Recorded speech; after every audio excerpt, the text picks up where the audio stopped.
Eu acho engraçado como a galera do Red Pill se vende como gente que escapou do sistema. Os caras juram que acordam pra realidade, que tomaram a pílula vermelha, enxergaram a verdade, que não são manipulados, e aí você olha a rotina deles. Acorda às 5 da manhã, treina, toma banho gelado. Tomar banho nesse frio? Puta que pariu! Come carne olhando pra parede, faz curso de sedução, assiste vídeo de coach de masculinidade. Você vai perder pro gordo, pro careca, pro calvo, pro pobre. Você vai perder. Anota frases de efeito de filósofos que ele nunca leu na vida, tem medo de mulher e acha que isso é liberdade. Parabéns, você não saiu do sistema. Você trocou um sistema enorme por um grupo de homens inseguros vendendo soluções milagrosas pra internet e pior, pagando caro por isso. Porque essa parte é a que eu mais gosto. A maioria dos conselhos da machosfera é absurdamente óbvia. Faça academia, cuide da saúde, tenha autoestima, se alimente melhor. Você ouviu tudo isso por uma bagatela de R$1.500. Meu Pix tá aí na descrição, coloca aí. E cara, eu achava que isso vinha de graça, junto com o bom senso. Mas não, tem que colocar um monte de pseudociência no meio. Tem que falar de alfa, tem que falar de sigma. Tem que fingir que existe uma guerra secreta entre homens e mulheres, porque dizer cuide de você não vende tanto quanto existe um sistema inteiro tentando te destruir. E é aqui que essa coisa começa a feder, porque todo movimento que depende de criar um inimigo acaba ficando parecido com uma religião, só muda o nome do demônio. Porque se não existir um inimigo, sobra tempo demais pra olhar pra si mesmo, isso é perigoso. Então aparecem eles, as mulheres, as feministas, os betas, os caras emocionados, os homens felizes em relacionamento, os homens que choram. Qualquer pessoa que não siga a cartilha vira inimigo, porque é muito mais confortável acreditar que você está sozinho porque as mulheres são hipergâmicas, do que aceitar que talvez você tenha transformado insegurança em personalidade. É muito mais fácil culpar o mundo, porque culpar a si mesmo dói. E a machosfera entendeu isso perfeitamente. Ela pega homens machucados e oferece uma explicação simples. Você não foi rejeitado, você descobriu a verdade. Olha que conveniente. Não existe fracasso, só conspiração. Não existe insegurança, só despertar. Não existe dificuldade em criar vínculos. Você é um sigma. Aliás, sigma é uma das coisas mais engraçadas que já inventaram, porque basicamente significa eu sou sozinho porque quero. Claro, igual aquele amigo que fala que não vai à festa porque odeia a gente, e fica triste quando vê o story de quem foi. E é nessa história que toda mulher deixa de ser gente. É aqui que começa a parte que realmente nojenta, porque para a teoria funcionar, a mulher não pode ser pessoa.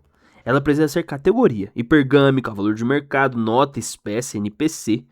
Qualquer coisa, menos uma pessoa. Porque pessoas são complexas. Pessoas erram, pessoas têm medo, pessoas amam. Categorias não. Categorias podem ser odiadas sem culpa. E aí surge essa coisa bizarra. Homens desesperados por amor, que passaram a odiar quem eles querem amar. É quase trágico. Os caras passam o dia inteiro falando de mulher, reclamando de mulher, estudando mulher, criando teoria sobre mulher, fazendo podcast sobre mulher, assistindo coach falando sobre mulher, mas juram que não ligam pra mulher. Só não pode arrastar os filósofos pra isso, mas eles acabam fazendo. O que me deixa maluco é que a machosfera não se contenta em estar errada. Ela quer estar errada citando filósofos. E o estoicismo foi a maior vítima disso. Marco Aurélio se virou coach, Sêneca virou guru de masculinidade, Epiteto virou legenda de rios. Os caras pegaram séculos de filósofos e reúnem em não demonstra emoções. É inacreditável, é quase ofensivo. Marco Aurélio escrevia sobre humildade, sobre aceitar a fragilidade humana, sobre empatia. Aí aparece um sujeito vendendo curso dizendo que estoicismo é ignorar sentimento e tratar a mulher com indiferença. Mas isso faz sentido, a machosfera não gosta de complexidade, ela gosta de respostas simples. E isso aparece em tudo, inclusive na misoginia. Porque misoginia não é um defeito do sistema, é combustível. E não vou me alongar demais sobre isso, porque eu trouxe uma pessoa que vai falar melhor do que eu sobre. Pra quem não me conhece, meu nome é Isabelle e eu gostaria primeiro de agradecer por ter me convidado para participar desse vídeo, que tem uma pauta que eu considero extremamente importante para nossa realidade atualmente. Eu gostaria inicialmente de falar sobre um movimento na Coreia do Sul chamado 4B. Ele também é conhecido como os 4 nãos. Basicamente ele consiste em não namorar, não se casar, não fazer sexo e não ter filho homem. Ele surge basicamente num pensamento que é: se a vida que eu gerar vai me oprimir, então eu opto para que ela não exista, já que o país tem se tornado um dos mais misóginos de todos nos últimos anos, com escândalos sexuais que nunca resultam em grandes punições. Mas esse fenômeno, como vocês podem imaginar, é muito mais antigo. A autora Simone de Beauvoir, não sei se eu falei certo, ela já fala sobre isso no primeiro capítulo do livro A Mulher Desiludida, lá em 1967, na França, onde a personagem principal se revolta com o próprio filho por ele ter tomado uma política contrária da dela, com morais que iriam contra a liberdade da mesma. Ou seja, Não é nada diferente dos dias atuais. A diferença é que agora se juntou uma corja de gente para tentar destruir as mulheres dentro da política. Deve ser por isso que no Congresso, em 2 minutos, eles aprovaram a PEC da pedofilia. É impossível não citar a política quando a gente fala de misoginia, já que o pouco que foi conquistado pelas mulheres está sendo retirado pelos políticos, com o apoio de uma parcela da população que acha que assim vai arrumar uma namorada.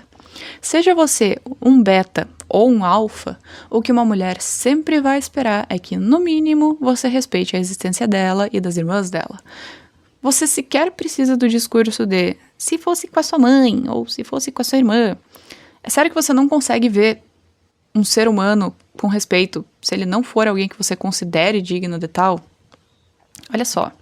Agora a gente sabe que o movimento Red Pill faz com que os próprios homens se maltratem, especialmente com cenários hipotéticos dentro da própria imaginação ou martelando o próprio rosto, enfim. O machismo desses discursos estão cada vez mais infiltrados na rotina feminina e na forma como a gente tem consumido diversos discursos conservadores sem nem perceber. Ou você acha que a ascensão do Monjaro vem do nada? A magreza extrema te priva do mínimo de músculo para se defender, mulher. O termo esposa troféu te coloca na posição de ser dependente do provedor, e sem o financeiro você fica de mãos atadas e repensa antes de falar não. Essas donas de lar no TikTok que vão pra igreja e fazem bolo e acordam às 6 horas da manhã para cuidar do filho e do lar, muitas vezes perderam totalmente a autonomia e sequer pensam sozinha. O feminismo dá liberdade para todos, inclusive para os homens, para que todos tenham os mesmos direitos e os mesmos privilégios. Ele te dá liberdade para você tomar as próprias decisões e questionar o que convém e o que não convém na sociedade. Ou você acha normal um menino ouvir desde criança que ele não pode chorar, ou que uma menina precisa ter modos e não questionar. Depois das redes sociais ficou muito fácil de distrair a gente dos problemas reais. É só impor mais uma trend pra mulher seguir, fica sempre questionando a própria autoestima e você vai caber na sociedade que pronto. Ninguém mais quer saber por que a taxa de feminicídio vem aumentando cada vez mais, e é cerca de 316% nos últimos 10 anos. Registra pelo menos 4 mortes por dia no Brasil, e esses dados são os que foram confirmados. O número provavelmente é muito maior. Então, obviamente, a gente tem uma construção social gigantesca para que esses números aumentem e que para cada vez mais a gente feche os olhos para a realidade. E antes que a morte vestida de homem bata na sua porta, eu preciso que você reflita um pouco mais sobre quais são os problemas que a gente deveria realmente estar enfrentando. Puta que pariu. Essa é a minha reação. Não tem o que eu dizer além disso. E é basicamente isso. Eu quero terminar o vídeo com isso. Dessa forma, porque não tem mais nada que eu possa adicionar. Porque o que eu adicionaria seria um monte de piada ácida e não mais que isso.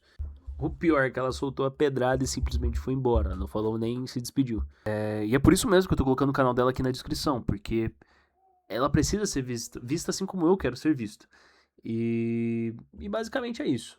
Fale sobre as coisas que você tem pra falar, Belly, e seja muito feliz. Você deu só a maior pedrada do vídeo e eu nem tenho capacidade de concluir, porque tudo que eu tinha pra falar era basicamente isso que você falou.